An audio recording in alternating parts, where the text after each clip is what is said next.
Spoken ইংলিশের ৯ number ক্লাসে আপনাদেরকে স্বাগতম। আজকে আমরা খুবই গুরুত্বপূর্ণ কিছু স্ট্রাকচার শিখবো, যেগুলো ইংরেজিতে কথা বলার ক্ষেত্রে আমাদেরকে প্রতিনিয়ত এবং সঠিকভাবে ব্যবহার করতে হয়। তো যারা আমার পেজ এবং ইউটিউব চ্যানেলে নতুন, তারা অবশ্যই পেজটাকে ফলো এবং ইউটিউব চ্যানেলটাকে সাবস্ক্রাইব করে রাখবেন। আর যারা অলরেডি করেছেন তাদেরকে অনেক অনেক ধন্যবাদ। তো আমরা প্রথমেই দেখবো হচ্ছে লাইকলি টু এর ব্যবহার। তো লাইকলি টু হচ্ছে কোনো কিছুর সম্ভাবনা আছে বা কোনো কিছুর সম্ভাবনা ছিল করার, এই ধরনের বাক্য বলার ক্ষেত্রে মূলত আমরা লাইকলি টু এর ব্যবহারটা করে থাকি।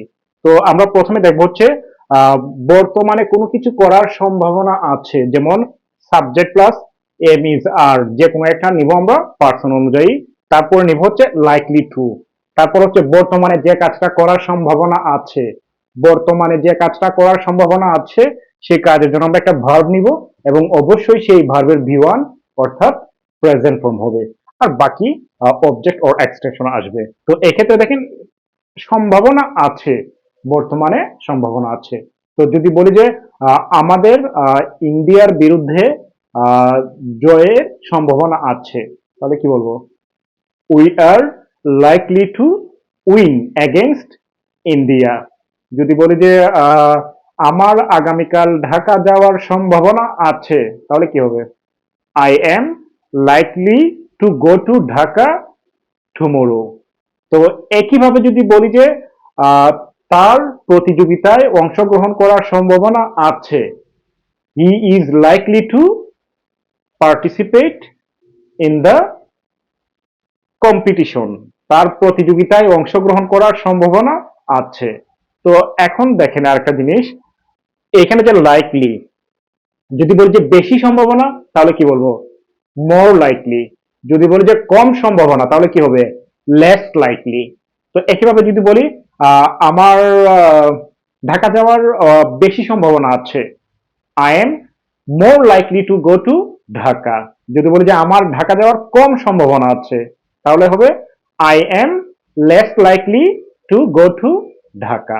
তো আমরা এইভাবে মোর লাইকলি, লেস লাইকলি অথবা শুধু লাইকলি বর্তমানে ব্যবহার করতে পারি।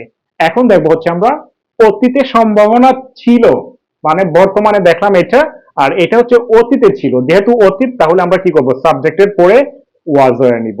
ওয়াজ ওয়ার যে কোনো একটা পার্সন অনুযায়ী নিব, তারপরে হচ্ছে লাইকলি টু, তারপর হচ্ছে যে কাজটা করার সম্ভাবনা ছিল সেই কাজের জন্য আমরা একটা ভার্ব নিব, সেই ভার্বের ভি ওয়ান হবে, তারপর এক্সটেনশন বাকি অংশ আসবে।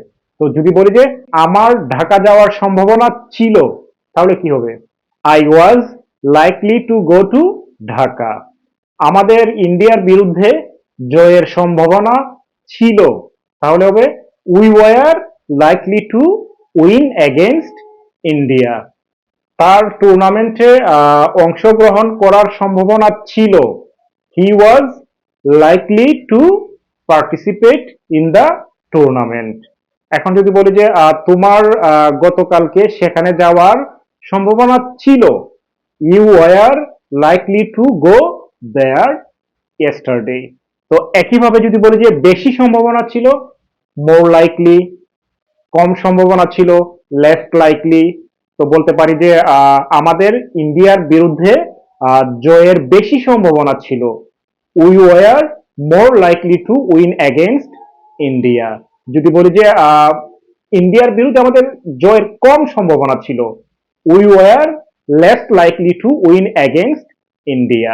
তো এখন দেখেন এই বাক্যগুলোকে যদি আমরা নেগেটিভ করি, তো কোন বাক্যে যদি am is are, was were থাকে, তো নেগেটিভ করার ক্ষেত্রে আমরা কি করব? সেই am is are was were এর সাথে যদি আমরা নট যোগ করি, তাহলে এটা কি হয়ে যাবে? নেগেটিভ হয়ে যাবে। তো এখন যদি বলি যে আহ, আমার আজকে আহ, সেখানে যাওয়ার সম্ভাবনা নেই, তাহলে কি হবে? I am not likely to go there. যদি এখন একইভাবে বলি যে আমার সেখানে যাওয়ার সম্ভাবনা ছিল না, তো I was not likely to go there. তো আমরা এইভাবে এম ইজ আর ওয়াজ এর সাথে নট যোগ করে নেগেটিভ করব। এখন যদি বলি যে কোয়েশ্চেন করব, যে তোমার কি ওইখানে যাওয়ার সম্ভাবনা আছে, বা তোমার কি ওইখানে যাওয়ার সম্ভাবনা ছিল, এই ধরনের যদি আমরা কোয়েশ্চেন করতে চাই, তাহলে আমরা কি করব? একইভাবে যদি am is are was were যদি কোনো বাক্যে থাকে আর আমরা যদি ইন্টারোগেটিভ অর্থাৎ প্রশ্ন করতে চাই, তাহলে সেই এম ইজ আর কে আমরা সাবজেক্টের আগে নিয়ে আসলেই সেটা ইন্টারোগেটিভ হয়ে যাবে আর বাক্যের শেষে প্রশ্নবোধক চিহ্ন দিব। তো যেমন দেখেন, যদি জিজ্ঞেস করি আজকে কি তার ঢাকা যাওয়ার সম্ভাবনা আছে, তাহলে কি কি বলবো? Is he likely to go to Dhaka today, তারপর কোয়েশ্চেন মার্ক হবে। তো যদি বলি যে আজকে কি আমাদের ইন্ডিয়ার বিরুদ্ধে জয়ের সম্ভাবনা আছে, আর we likely to win against India today. তো একইভাবে যদি বলি যে তোমার কি ঢাকা যাওয়ার সম্ভাবনা ছিল, তাহলে ওয়াজ ওয়ার সাবজেক্ট অনুযায়ী আমরা সামনে নিয়ে আসবো যে তোমার কি ঢাকা যাওয়ার সম্ভাবনা ছিল, were you likely to go to Dhaka. তারপর যদি বলি যে আমাদের কি ইন্ডিয়ার বিরুদ্ধে জয়ের সম্ভাবনা ছিল, were we likely to win against India. তো আমরা এইভাবে লাইকলি টু ব্যবহার করব। এখন দেখবো হচ্ছে আমরা সাপোজ টু এর ব্যবহার।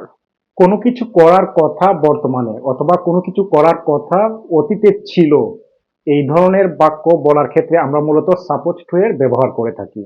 অর্থাৎ দেখেন, যদি বর্তমানে কোনো কিছু করার কথা, কারো বর্তমানে কোনো কিছু করার কথা, যেমন আজকে আমার সুমনের সাথে দেখা করার কথা, তারপর আজকে বাংলাদেশ জিতার কথা, তো এই ধরনের যদি কোনো কিছু আমরা বলি, সেই ক্ষেত্রে আমরা এই স্ট্রাকচারটা ফলো করব।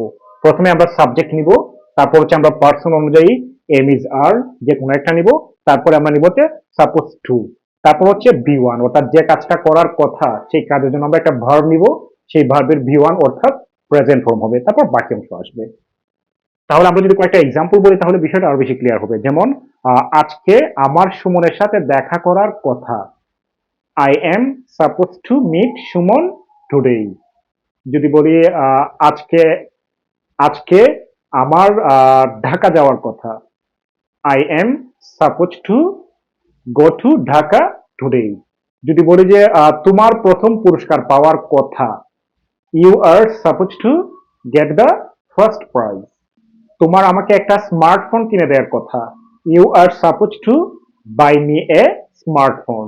আর যদি বলছে তাদের প্রোগ্রামটি আয়োজন করার কথা, they are suppose to organise the programme. তো একইভাবে দেখেন, যদি আমরা বলি যে অতীতে কোনো কিছু করার কথা ছিল, অতীতে কোনো কিছু করার কথা ছিল, তাহলে সেক্ষেত্রে কি হবে? সাবজেক্ট, তারপর যেহেতু অতীত আমরা এখানে কি করব? ওয়াজ ওয়ার যে কোনো একটা নিব, তারপরে একইভাবে সাপোজ টু, তারপর হচ্ছে ভি ওয়ান ভার্বের প্রেজেন্ট ফর্ম। যেমন আমার গতকালকে সুমনের সাথে দেখা করার কথা ছিল, I was suppose to meet Suman yesterday. যদি বলি যে আমার গতকালকে ঢাকা যাওয়ার কথা ছিল, I was suppose to go to Dhaka yesterday. তোমার প্রথম পুরস্কার পাওয়ার কথা ছিল, you were suppose to get the first prize. যেমন তোমার আমাকে একটা স্মার্টফোন কিনে দেওয়ার কথা ছিল, you were suppose to buy me a smartphone. যদি বলি যে সুমনের প্রোগ্রামটি আয়োজন করার কথা ছিল, Suman was suppose to Suman was suppose to organise the programme. তো একইভাবে দেখেন, বর্তমানে কোনো কিছু করার কথা না অথবা অতীতে কোনো কিছু করার কথা ছিল না, যদি আমরা এরকম নেগেটিভ করতে চাই তাহলে আমরা কি করব? যেহেতু এখানে এম ইজ আর আছে, ওয়াজ ওয়ার আছে, এগুলোর সাথে নট যোগ করলেই কি হয়ে যাবে? নেগেটিভ হয়ে যাবে। যেমন যদি বলি যে আমার সুমনের সাথে দেখা করার কথা না, I am not suppose to meet Suman. আমার প্রোগ্রামটি আয়োজন করার কথা না, I am not suppose to organise the programme. একইভাবে যদি আমরা অতীতের ক্ষেত্রে বলি যে তোমার প্রোগ্রামটি আয়োজন করার কথা ছিল না, you were not suppose to organise the programme.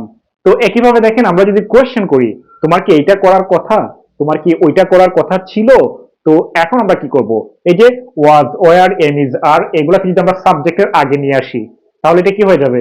Interrogative হয়ে যাবে, প্রশ্নবোধক বাক্য হয়ে যাবে। তারপর বাক্যের শেষে আমরা কি দিব? প্রশ্নবোধক চিহ্ন দিব। যেমন আমার কি তোমাকে একটা স্মার্টফোন কিনে দেওয়ার কথা, am I suppose to buy you a smartphone. তোমার কি ঢাকা যাওয়ার কথা আজকে, are you suppose to go to Dhaka today.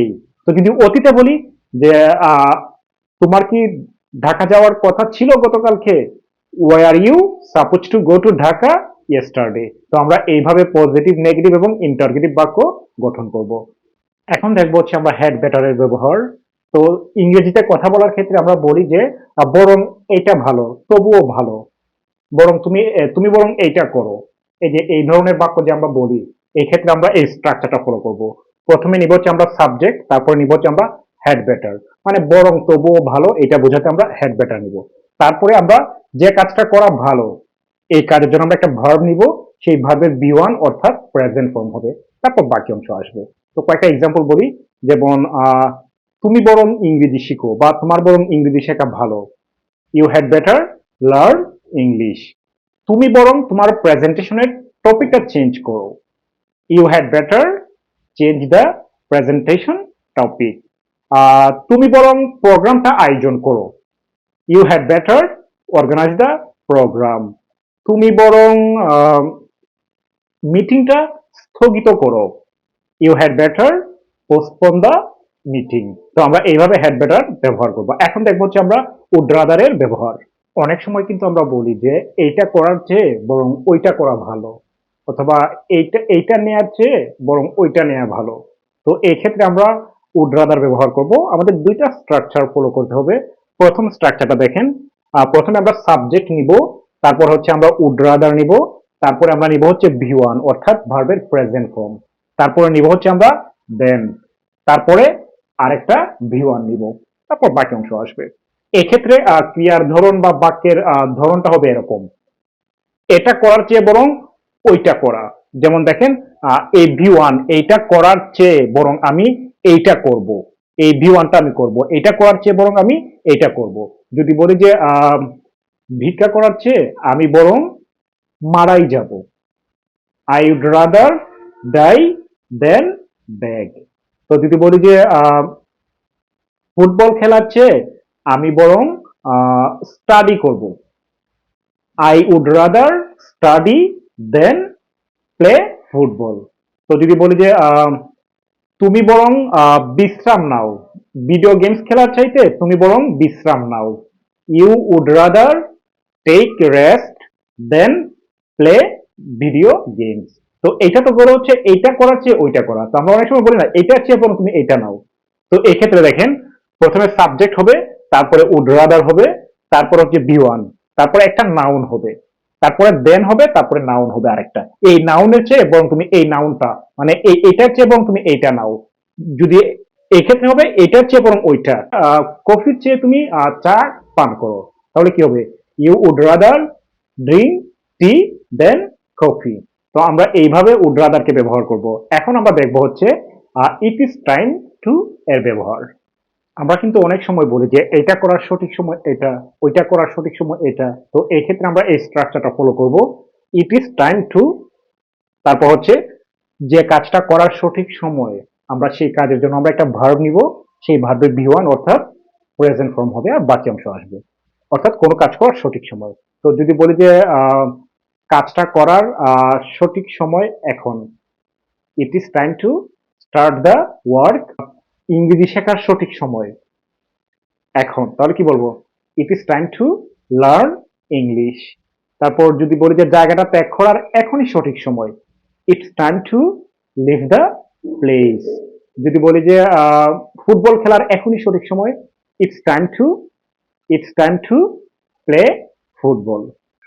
অনেক সময় কিন্তু আমরা বলি যে আমার এইটা করতে ইচ্ছে করছে, বা আমার এইটা করতে ইচ্ছে করছে না। তো এইটা ইংরেজিতে বলার ক্ষেত্রে আমরা মূলত ব্যবহার করি ফিল লাইক। এক্ষেত্রে দেখেন, যদি বর্তমানে কারো কোনো কিছু করতে ইচ্ছে করে, যদি বর্তমানে কারো কোনো কিছু করতে ইচ্ছে করে, তাহলে আমরা কি নিব, প্রথমে সাবজেক্ট নিব, তারপরে আমরা নিব হচ্ছে ফিল লাইক, তারপর যে কাজটা করতে ইচ্ছে করবে, যে কাজটা করতে ইচ্ছে করবে সেই কাজের জন্য আমরা একটা ভার্ব নিব, এবং সেই ভার্বের বি ওয়ান এর সাথে আমরা আইএনজি যোগ করব। এক্ষেত্রে ক্রিয়ার ধরনটা হবে, দেখেন বাক্যের ধরনটা হবে কোনো কিছু করতে ইচ্ছে করছে। যেমন আমার চা পান করতে ইচ্ছে করছে, I feel like drinking tea. এখন যদি বলি যে সুমনের বাইরে যেতে ইচ্ছে করছে, এখন দেখেন Suman third person singular number, তাহলে কি করতে হবে, ফিলের সাথে এস নিতে হবে, Suman feels like going out. যদি বলি যে তাদের তাদের ইংরেজি শিখতে ইচ্ছে করছে, তাহলে কি হবে, they feel like learning English. তো একইভাবে দেখেন, যদি বলি যে আমার বা কারো কোনো কিছু করতে ইচ্ছে করছে না, সাবজেক্ট নিব প্রথমে, তারপর ডু নট অথবা ডাজ নট। ডাজ নট কখন হবে? যখন subject third person singular number হবে, তারপরে ফিল লাইক হবে, তারপর ভি ওয়ান এর সাথে আইএনজি হবে। যেমন আমার চা পান করতে ইচ্ছে করছে না, I don't feel like drinking tea. যদি বলি যে সুমনের চা পান করতে ইচ্ছে করছে না, যেহেতু Suman third person singular number এবং এটা প্রেজেন্ট ইনডিফিনিট টেন্স, তাহলে আমাদেরকে বলতে হবে does not. Suman does not feel like drinking tea. যদি বলি আমার ইংরেজি শিখতে ইচ্ছে করছে না, I don't feel like learning English. আমার বাইরে যেতে ইচ্ছে করছে না, I don't feel like going out. আমার সুমনের সাথে দেখা করতে ইচ্ছে করছে না, I don't feel like meeting Suman. তো একইভাবে যদি আমরা কাউকে কোয়েশ্চেন করি, তোমার কি এটা করতে ইচ্ছে করছে, তাহলে কি করব? প্রথমে আমরা কি নিব? ডু অথবা ডাজ নিব। তো ডাজটা নিব যদি থার্ড পারসন সিঙ্গুলার নাম্বার হয় এবং প্রেজেন্ট ইনডিফিনিট টেন্স হলে আমরা ডাজটা নিব। তারপরে সাবজেক্ট, তারপরে ফিল লাইক, তারপর ভি ওয়ান এর সাথে আইএনজি, তারপর প্রশ্নবোধক চিহ্ন। যদি বলি যে তোমার কি চা চা পান করতে ইচ্ছে করছে, do you feel like drinking tea. তোমার কি ইংরেজি শিখতে ইচ্ছে করছে, do you feel like learning English.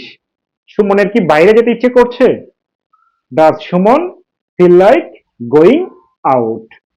তো এখন যদি আমরা অতীতে বলি, যেমন হচ্ছে আমার চা পান করতে ইচ্ছে করছিল, তাহলে আমরা কি করব? জাস্ট সাবজেক্ট নিব, তারপর কি ফিলের জায়গায় আমরা কি করব?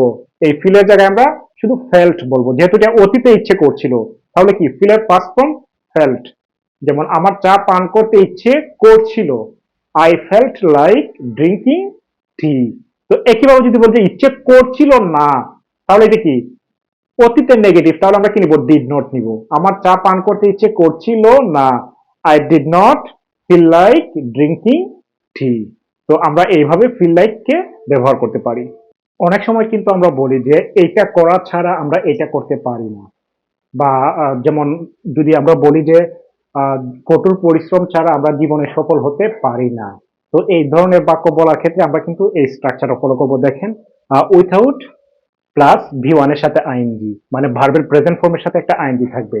এই কাজটা করা ছাড়া, কোনো কিছু করা ছাড়া মানে হচ্ছে এই যে ভি ওয়ান যে কাজটা থাকবে, এই কাজটা করা ছাড়া আমরা কোনো কিছু করতে পারি না। এখন যেটা আমরা করতে পারি না সেটার জন্য আমরা একটা সাবজেক্ট নিব, তারপর হচ্ছে ক্যান নট নিব, তারপর ভি ওয়ান অর্থাৎ ভার্বের প্রেজেন্ট ফর্ম নিব, তারপর বাকি অংশ আসবে। তো যদি বলি যে কঠোর পরিশ্রম ছাড়া আমরা জীবনে সফল হতে পারি না, তাহলে কি হবে? কঠোর পরিশ্রম ছাড়া, উইথাউট, তারপর যে ভি ওয়ান এর সাথে আইএনজি, উইথাউট ওয়ার্কিং হার্ড, কমা, কমা হবে, তারপর we can not succeed in life. তো একইভাবে যদি আমরা বলি যে আইন অনুসরণ করা ছাড়া আমরা সমাজে শান্তি নিশ্চিত করতে পারি না, without following laws we can not ensure peace in our society. তো এখন যদি বলি যে মানে ইংলিশ অনুশীলন করা ছাড়া আমরা ইমপ্রুভ করতে পারি না, without practising English we can not improve. তো একইভাবে দেখেন, আমরা যদি বলি যে কোনো কিছু করার দ্বারা আমরা কোনো কিছু করতে পারি, তাহলে এখন আমাদের কাজটা হবে কি? উইথাউটের জায়গায় শুধু আমরা বাইটাকে বসাবো। কোনো কিছু করা দ্বারা আমরা কোনো কিছু করতে পারি, এক্ষেত্রে আমরা প্রথমে আমরা কি নিব? বাই নিব। বাই মানে তো আমরা জানি দ্বারা দিয়া কর্তৃক বোঝাতে আমরা বাইটাকে আমরা ব্যবহার করি। তারপর হচ্ছে ভি ওয়ান এর সাথে আইএনজি, মানে ভার্বের প্রেজেন্ট ফর্মের সাথে আইএনজি। এই যে কাজটা, এই কাজটা করা দ্বারা আমরা কোনো কিছু করতে পারি, এর জন্য প্রথমে সাবজেক্ট নিব, তারপর হচ্ছে ক্যান নিব, তারপর হচ্ছে যে কাজটা আমরা করতে পারি সেই কাজের জন্য একটা ভার্ব নিব, সেই ভার্বের ভি ওয়ান অর্থাৎ প্রেজেন্ট ফর্ম হবে কোনো কিছু করা দ্বারা। তো এখন যদি বলি যে কঠোর পরিশ্রম দ্বারা আমরা জীবনে সফল হতে পারি, তাহলে কি হবে? By working hard we can succeed in life. এখন যদি বলি যে নিয়মিত অনুশীলন করার দ্বারা আমরা ইংরেজিটাকে ইমপ্রুভ করতে পারি, তাহলে by practising English regularly we can improve our English. আইন মেনে চলার মাধ্যমে আমরা সমাজে শান্তি নিশ্চিত করতে পারি। By following laws we can ensure peace in our society. তো ইংরেজিতে কথা বলার ক্ষেত্রে আশা করি এই বাক্যগুলো আপনাদের খুবই কাজে লাগবে। আর যদি ভিডিওটা ভালো লাগে তাহলে অবশ্যই অবশ্যই শেয়ার করবেন আর অন্যদেরকে আমার পেজ আর চ্যানেলটা সাজেস্ট করবেন। তো খুব দ্রুতই নতুন আরেকটি ভিডিওতে দেখা হবে। ভালো থাকবেন। আল্লাহ হাফেজ।